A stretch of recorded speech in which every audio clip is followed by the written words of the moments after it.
tulina muganda waffe omuyimbi yakubye hit mawuno simanyi oluyimba lwe ne Walden balugira ddi nsuubirayo oluyimba ne bana ababiri wabula ate tumuguddeko Chozen Blood gwentegeeza yalina oluyimba olutambula ng'oggyeko malayika nabakuki malayika olwa wininwaji ne luli olulala omwana atukubye ennyimba oyo Chozen Blood so tugudde ku best friend we Chozen Blood so fane tumubuuza gwe ne wini bituuseewa musically wawa atuuse you know this like ye muntu he's that gentleman alwawo okuba oluyimba naye waba atukubye atusabula akuba so ate ng'ovudde ku ekyo ndowooza y'omu ku bayimbi abasikyasinza okubeera abantu balamu benalinda bye munsi if I'm to say about it so atumunoonyeza ate tumusussa nimbye wemba nimbye kisazeemu wemba nimbye kisazeemu kisazeemu Black taliyo muki mu balungi talimu ngamba bampisa ono muganda wange alina empisa ebyaddala ate bambi Kalifa talina empisa Kalifa akuba n'okuba so njogera ku bantu abalina empisa so he's that good he's that bangamba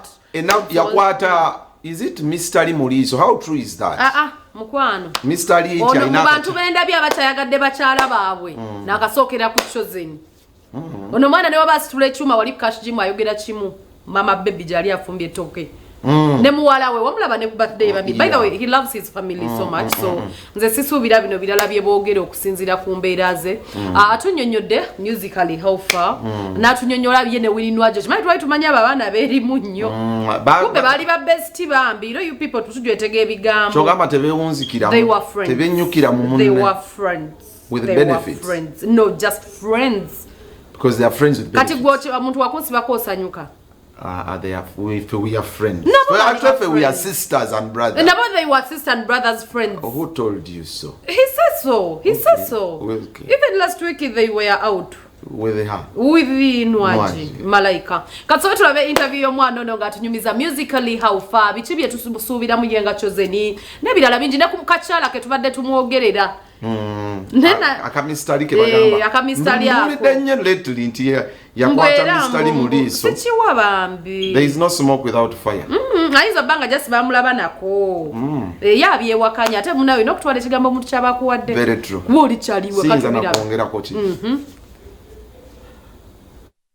Olima lutanalozaako naye kisinzira kikyo walozaako oyinza oba olina ekyokulya kye walozaako ne kikuwoomera naye nga ze basically naba nentegeeza omukwano manye omuntu bw'aba kuwa omukwano sometimes guyinza otestinga n'okusinga ekyokulya so there is that love that you test for once but it will always stick in your mind ng'obeera okuba flashback buli ssaawa so basically kye nabadde nnyimbako nti situation y'omukwano nga buli ssaawa bweyagala oddemu owulire nga bwe wawulira ng'oli mulaavu eyo tewali buzibu kolabo bazaagala okusinga ku singo ge mazima ne waliwo ne singles nga sharpshooter nga ne bakulabako nga byakyalo nga nazo hits so nze okwange gwakukola good music babantu balondako kye basiimye bw'oba okola music obeera nga aserving emmere so gw'ofumba n'oteekawo bo ne basalawo kye bakola ki kye batwalako kati gwe manya nti olugendo buli omu ama ne plan kwalutambulira this year njagala kukola music good music era nga bwe mbadde nkola good music forever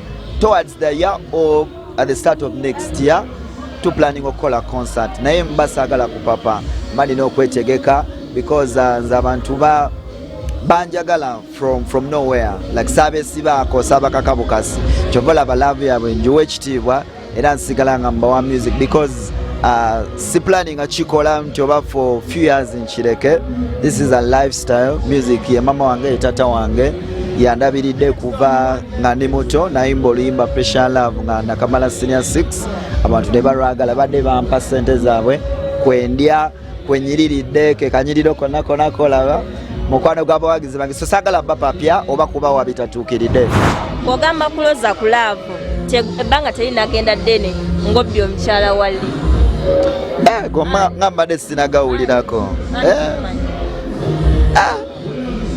ate kati eyo mboozi ndala twetaaga gikerera lunaku lulala nga tuli ku love talk show ne tujja nga tuzze kwongerako eyo topic mboozi nene nnyo eyo because ekyokukola Kayimba kukabadde kwogera ku muntu wa pasi nate gobadde oyogeddeko mbozi naleyo because erimu n'erinnya ly'omuyimbi omulala muyimbi munnange. Kyogamba mukyala wali twamanyi gwe bayita Ani gwe olina essaawa eno gwasigula. Ekyo mbadde sikimanyiiko amawulire gompadde mapya. Ate kati jjukira n'oli muyimbi munnange mba like sagala mu involvinga mu kintu kye sitamanyi nyinza okutandika olutalo lwe sitamanyiiko. Enkolaganayo naye eyimiridde etya wamu ne ba B2C enkolagana mmwe eri etya? Eri very nice bakyali bange. Bano bensi bakola nabo jimu yitayo ku cash jimu myengola betu kola nabo bakyali bange bambye byaddala naye nange story najuliddeko nga balina webagibabuza somewhere nengera nabwe bagambye tebalina kye bagimanyiko nange sina kyengimanyiiko like sinza kuvaayo nembaako kyennumiriza oba kyempayiriza no tunyumire bunyumirwa music. Sina mukyala wa muyimbi yenna gwendo zaako nkikakaza teri mukyala wa muyimbi yenna gwendo zaako. Katonna siibula wali nnyo mukwano gwa Wini nnyo naye ennaku zino temukyalimu ena tokyamukyalirako temukyazina mu buvidiyo mwagala ebyonoonese tetukyagendako mu jimu no kyali wange. Now, if you bob following up Instagram, even 2 days back, nam posting zeko. Yo, twali out, twali fena. Like okola wimba chotegeza collaborations. Wanange, olimba. Nakati. Public tesobola tulemesa.